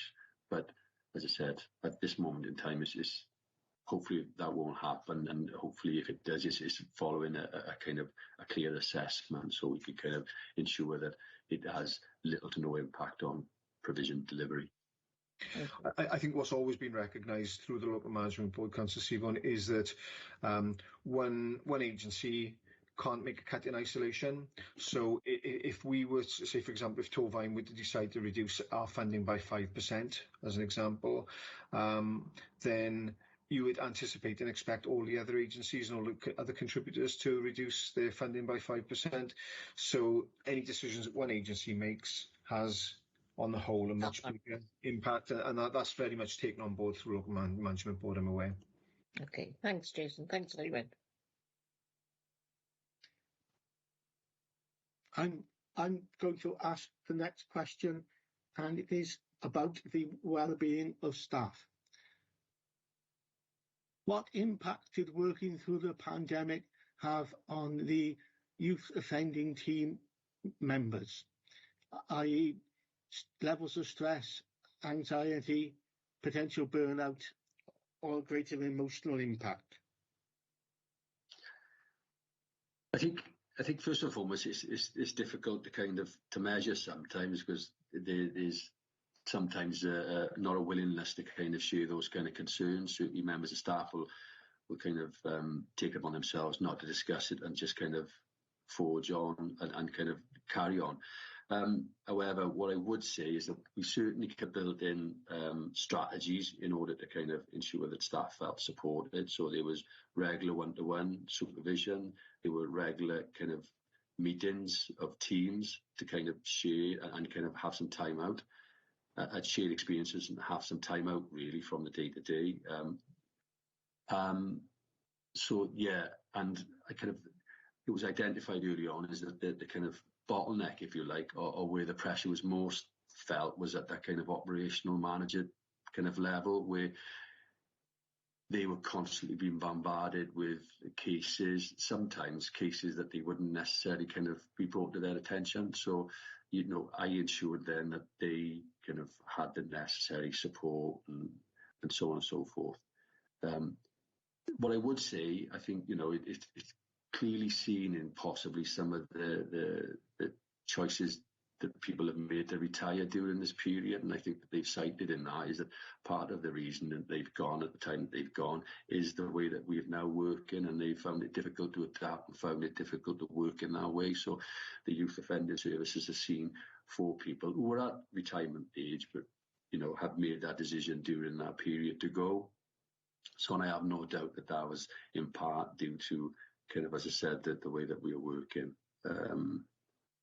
So yeah, it has been a difficult period. I'd like to think that we've done everything that we possibly can to support members of staff with their emotional well-being, encourage them to kind of use their annual leave, encourage them to kind of manage their diary so they're having plenty of time off. We're conscious of the other pressures that the members of staff will kind of have throughout that period, i.e. children of school age having to kind of school home them, and all those issues and factors have been taken into account when we are kind of managing them and our expectations of them. So, I think that first and foremost, yes, there has been a clear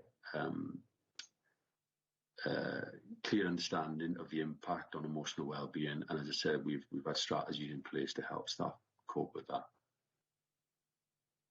Sue? Thank you, Richard. Thank you, Chesney. I'm a great supporter of getting out there about anxiety and mental health. Within my other role, I'm quite aware of the increase of mental health through all lockdowns.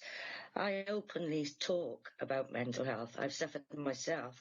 And what I find with especially young males, gentlemen, they're not forward, they don't come forward, they think it's embarrassing, it's shameful. Is there something within the YOS that you could do to promote mental healthness and for them to understand it's not shameful, it's not an embarrassment, it's actually an illness that's not visible, and there's always help there for someone? I think elements of that work has kind of happened and kind of taken place prior to pandemic. Is something that is kind of part of the assessment process. We are fortunate within YOS, although I mentioned members of staff retiring before, that's kind of very new to YOS. I think we're a long-standing member of, staff base that have been there for a number of years and are very skilled and engaged in and kind of managing children and young people and their families. And part of the work that they do, as I said, in the assessment is to kind of cover their emotional well-being. And if there are issues that trigger kind of that element of the assessment, they would first and foremost look to kind of work through it with the individual. If they felt, as I mentioned earlier on, it kind of goes beyond the threshold that they feel comfortable in managing, that's when they would escalate it through our in-house CPN, who would then kind of start the wheels in motion with the CAM service or other kind of mental health providers. So I think it's something that we kind of covered and equipped to deal with. However, as I mentioned earlier on, it is something that kind of continues to be discussed and reviewed and monitored. And if we feel that we need to move the service in a different direction, then that's something that we would look to do. It is something that's on the LMB agenda for discussions periodically. For instance, our CBN will give a presentation to members to kind of talk about kind of throughput of cases, what is being managed, how she's being managed, but not only that, the kind of other elements that the work that she does. So not just the kind of cases that she carries, but some of the kind of presentations that she does to partner agencies and so on and so forth. And again, this is something that we envisage being an issue for not just us, but for other kind of children's services, is that there's going to be this increase in emotional well-being issues presented and raised by children. So it's something we need to give some thought about how we're going to respond if that, presents itself to us in kind of ever-growing numbers. So it is something that we will liaise with partners with to ensure that we are equipped, not just ourselves, but other agencies to cope with. And that could be, a different way of working for our CBN, for instance. So, thank you. Chesney, I have a supplemental question. The four vacancies that were left by the 4 members of staff retiring, were they easy to fill? They have been filled. I don't think necessarily easy would be the word to describe how they kind of were filled. I think it's difficult to kind of recruit and kind of get a member of staff up and running in service throughout this period. We took the decision to carry out the interviews in person because I felt that was important first and foremost. And it came at a time during the pandemic where kind of measures were being kind of lifted. So we were able to do that in a kind of socially distanced environment. But for example, historically, applicants for an operational manager's post, which is one of the posts that was retired, somebody retired from, usually you would have double figures quite easily. And I think Jason probably be able to kind of support that. Whereas we had, I think it was 4 kind of applicants. And I don't think necessarily that's just kind of the youth offending service. That's something throughout the kind of case sector, if you like, it has been experienced, is that there's fewer and fewer kind of applicants for these posts. And I don't know whether that's because people are reluctant to make that kind of move during these kind of uncertain times, or whether there's not that many people out there looking for work. I just don't know. And similarly, that was for then a senior prac. So there's been less applicants for the post, whereas historically we would have had far more. So we have been successful in filling them, and the appointments that we've made have been excellent appointments as well. So. Okay, just to add that recruitment is becoming a significant issue, as Chesley's pointed out, right across social care. As Chesley's pointed, the OS was never a part of the sector where there was ever any difficulty in recruiting, and you'd have difficulty shortlisting sometimes because you'd have so many applicants. But it is a real challenge that we're trying to resolve across social care.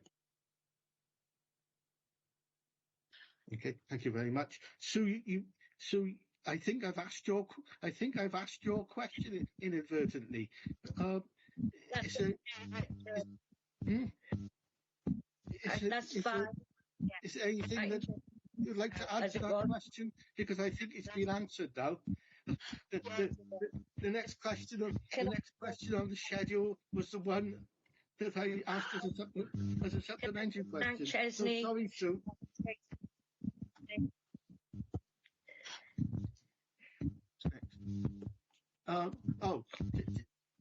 Janet, of course, has left.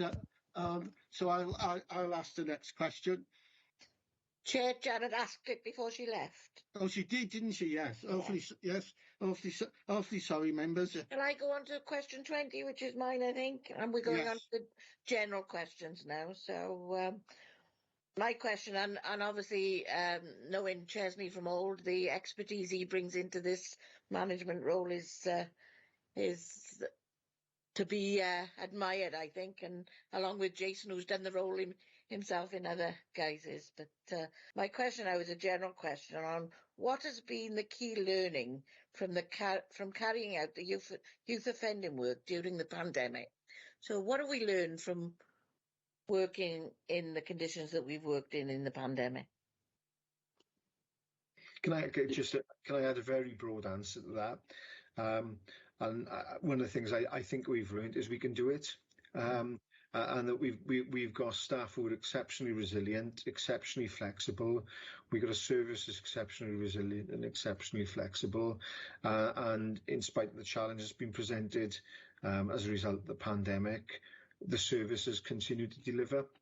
That's the biggest thing for me, is we've learned that we can do it. I know that's a very broad and almost flippant statement, but I think that really encapsulates, I think, how the service has responded.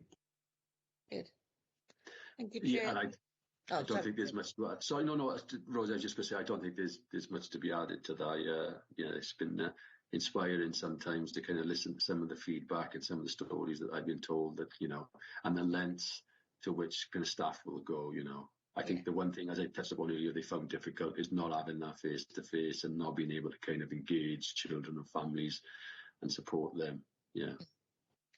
I still have the occasional contact with Steve Williams, and we go back a long way, don't we? You with tips and Steve Williams with yacht. Yeah. So well done. Keep up the good work. Thank you very much. Linda, next please. Yes, thank you very much. My next question is a general sort of adding clarity to the previous conversations. What are your priority areas for further improvement going forward as we move out of restrictions, hopefully not back into them, and just generally towards the future?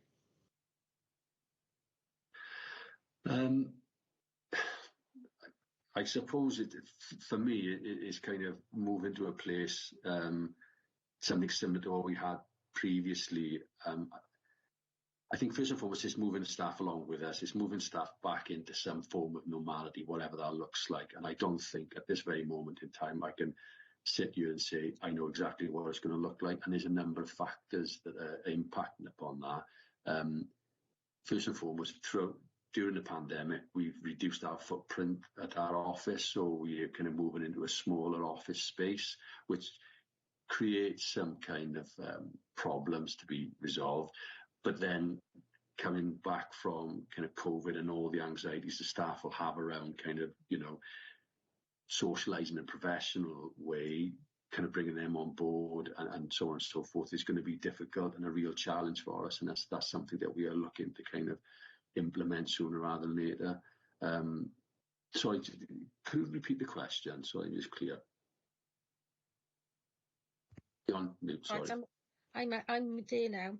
What are your priority areas for further improvement going forward? I'll keep it short. It's easy. Yes.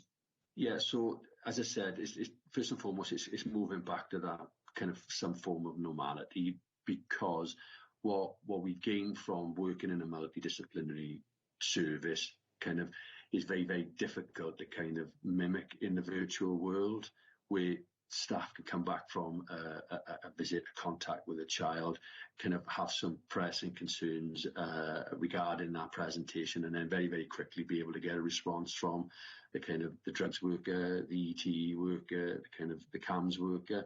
Whereas in a virtual world, that's not always as easy. So I kind of moving back to an office-based kind of way of working is got to be a priority for us as a multidisciplinary service. But as I said, there's a number of factors that kind of impact upon that happening as soon as I would like. One of them being kind of the lockdown measures being kind of lifted completely, having clear direction from Welsh Government and central government as to what we can and cannot do. That doesn't seem to be always the case.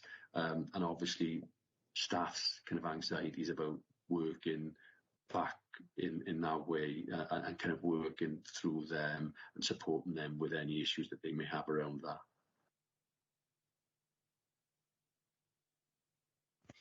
Okay, thank you.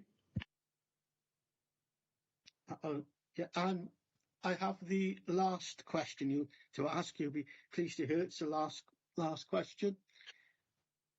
Do we have any indication as yet of potential longer-term impacts on the YOS from the pandemic and the lockdowns?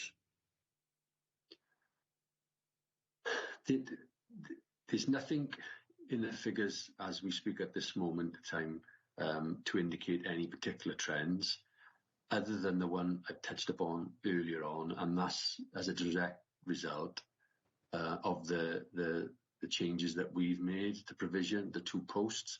As I mentioned, what we can clearly see that there's an increase in prevention referrals coming through, and of those referrals going to panel, there's an increase in those that are kind of successful and then having support from the Youth Offending Service. So there is an increase. I can only envisage that's going to get greater and greater, and I suppose it's on the Youth Offending Service to ensure that we are able to meet that growing demand as it develops.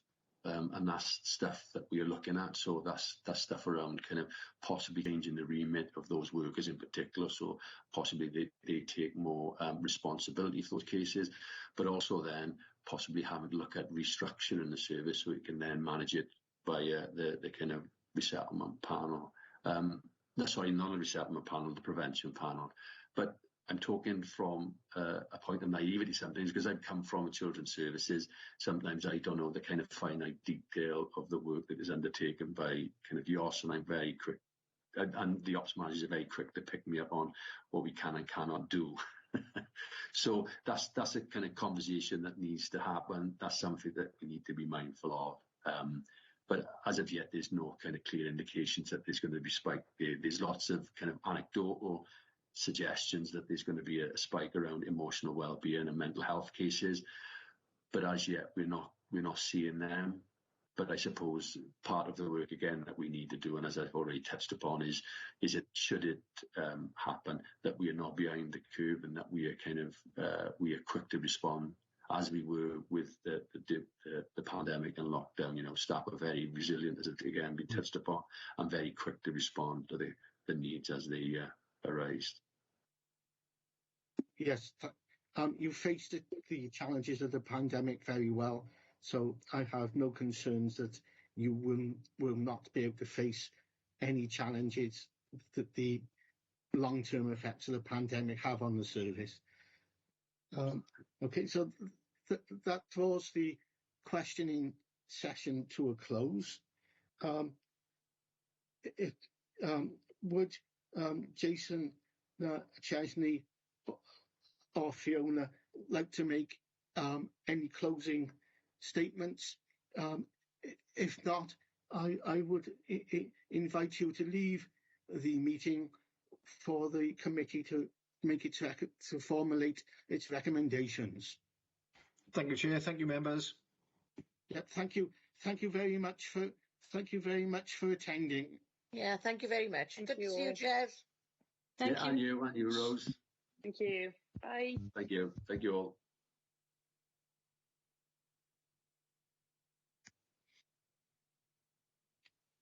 Okay, members, the scrutiny activities is on page 35, and it's 8.1.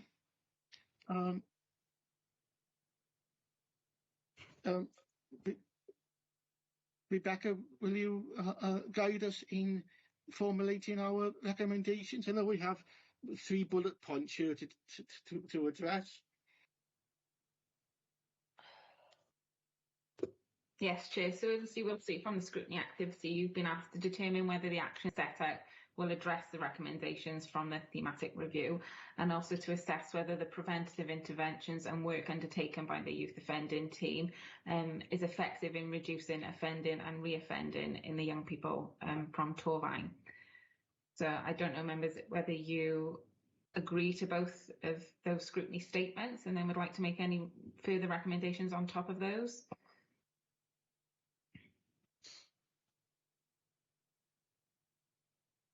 Councillor Seaborn, Yes. Yeah, thanks very much.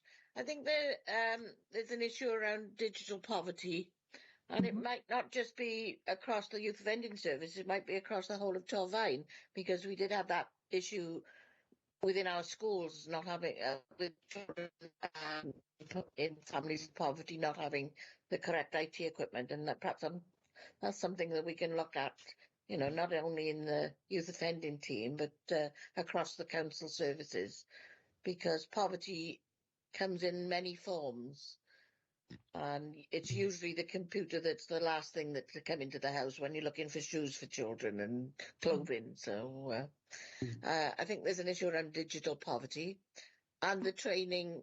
As Chesney said, youngsters usually show us how to use the technology, but sometimes the parents need to know as well, and they're not always experienced in IT. My other one was obviously the financial question, to make sure that, you know, at this time there might have been savings during the pandemic, but there's also a service to run now when we come out of the pandemic, so that we need to make sure that we've got sufficient funds to fulfil that service. That was the only other thing, and it probably is just a matter of a learning curve, is the transition from when children come out of children's services and may go into the youth offending service, and whether or not we've got our finger on the pulse of that, I don't know. Okay. Linda? Yeah. I think the issue that I was going to raise was very similar to Rose's on the poverty issues, the digital poverty. We're going to see a lot more of this in the next few years, I'm sure. And it's not just about equipment, it's about actual broadband supply. And whether or not we need to look at that going forward, because these are the things, if you've got a tight budget, that you're not going to have any option other than to sever them. So if remote learning is remote sort of engagement is going to go forward, which obviously has many benefits, that connection sort of needs to be considered as well as equipment in there. Okay. Thank you both. Just to go on further slightly on that digital point, Councillor Malson, you raised the issue about the interaction of youngsters with sort of Facebook and Instagram, social medias, and he did say that that is an area that they are looking to develop further, so whether they do that sort of as a priority as well, to make sure they're looking at ways to engage with the youth that they want to, how they want to engage, isn't it? Yeah, I agree. We know the youngsters today are into TikTok, Facebook is their main sites to be on. So, yeah, it's sensible that they go down that road. If I can go back to Linda's comment, and Rose's with digital poverty, as we're aware now, we have fuel costs already rising. We have debt rising, so we have to make sure that we have precautions in place. Funding perhaps could be sought to assist these families or single persons with children, because it won't be 2 years. This is going to be taken into effect now, and this is going to go on for a long, long time. Yeah, agreed.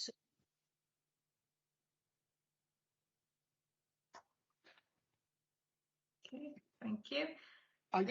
The other thing on Sue's point about the emotional support, I mean, you know, we might be containing it now at this moment in time, just coming out of COVID, but we don't know the impact of what COVID will have on the emotions in future, and whether or not that needs to be kept a very close eye on, because I think, you know, it might feel well enough to deal with it now, and it's sometimes easier to deal with it when we've got rules. But the emotional effect after we've come out of this pandemic is going to be enormous in every sphere, I think. So, particularly for our youth offending. Yeah, and the preventative services to get in there early, like you said, isn't it, before it escalates into the more serious. Sorry, Councillor Clarkson. Going back to something that we touched on when the questions were being answered, there is a lot of change in the service at the moment. There are still a lot of unknowns. We're just coming out of the situation. It would be good to revisit in the not too distant future, so that we can get an update on how things are, and what has bedded in successfully, that type of thing, you know, just because we are in such a time of flux. Remember, this will obviously be kept in your basket of items, and it will come up no doubt in visioning, so yeah, you can have those updates, and obviously you'll be receiving updates on the recommendations that you make today before sort of March next year, so it will be kept on your radars, and then any concerns that are flagged up at those points, then you are more than entitled to call that back for scrutiny then. Yeah, thank you. Can we also congratulate the team? They do a fantastic job. So we need to highlight the fact that, and with Chesney, I know he managed TIP for a long time, and he did an excellent job there, and I'm sure he'll do a fantastic job in the youth offending team as well. Can we also on our radar, because when I asked the question with the staff suffering with anxiety and mental health, I asked could they possibly promote it within the staff, that it's not shameful, it's not embarrassing, it is an illness, it's not visible, but it is an illness, and especially with young males, they do not open up. Can we keep an eye on that? Because I am concerned with the stress and the strain that the staff are going through. Also, Councillor Malson, another point that you made, and that was about links with services such as the play services. Oh yeah, I made that one. links that they might be missing that might be of a benefit forward. I think that may be a discussion on our post-COVID investigation, how we manage well with children. Yeah. We seem to forget these little pockets of, the youth offending, or we deal with schools and we deal with children with disabilities maybe, but we forget these little pockets of other children that are on the looked after children, the youth offending. Yeah. And so I didn't have anything further than that, Chair, to be honest. They sort of came back with very comprehensive answers and seemed to have addressed everything.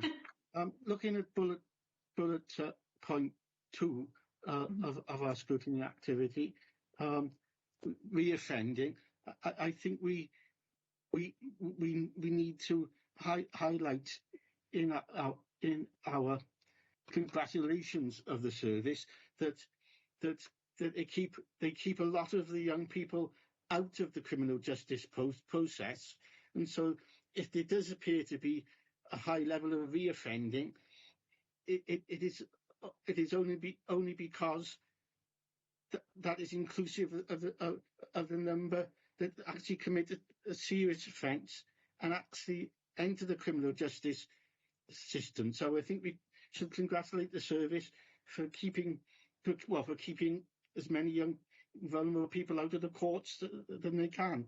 So. Yeah. Just to add to that, Chair, not as such as a recommendation, but I've noted it as an action point. Chesney did say that he would get us some reoffending figures, including some narrative around it, so I will forward that on once he can get that to me. Okay. Thank you, Rebecca. Okay. Unless there's anything else, members, I'll obviously formalise those in the recommendation pro forma and send those to you for approval before they get sent to the exec member. Brilliant. Thank you. Thank you, Ben. Yeah. Now. Rebecca, can you? Hang on, Sue. Bye. So one more item, Councillor Nelson. No, she's leaving. Are we caught it? Yes. Rebecca, will you like to go through the plans for the next meeting, please? Thank you, Chair. So as you'll see from the agenda pack, we've put a formal report behind this item. It follows on from recommendations we had from Wales Audit Office with regards to our scrutiny work programming and also building relationships with exec forward planning, etc. So as you will see from the report, the appendices include the basket of items, so that's the items you selected during the visioning process. But it also now includes the exec forward plan that is relevant to the Healthier Communities Committee, and also it will include any referrals from audit committee that will be in relation to the Healthier Communities. So as you see on this occasion, there's only one item on the exec forward plan for Healthier, and that is the approval of housing support grant strategy and delivery plan. Now that was discussed by you at the visioning session, and you agreed as a committee to refer that to a seminar, and that seminar has been arranged for January. So it's not suggested that you consider that for the next scrutiny committee. Also, there's no audit referrals. So the item that you put forward at visioning, I guess still stands, and that's the Gwent Regional Homelessness Strategy and the support for care leavers. So that is about, young people and access to housing. So members, it's up to you to decide whether you're happy to still take that as your item for the next meeting on the 10th of November. I'm happy to take it. Members, are you happy to take it? I think so. Yeah, okay. So I'll work on that report pro forma and I'll send that to all the members of the committee to approve before it gets sent to officers to develop the report. Thank you very much. Thank you. Yes. I'd like to thank members for their attendance and their questions. I'd like to thank Rebecca for her organisational skills. Your excellent organisational skills. Yes. Go on,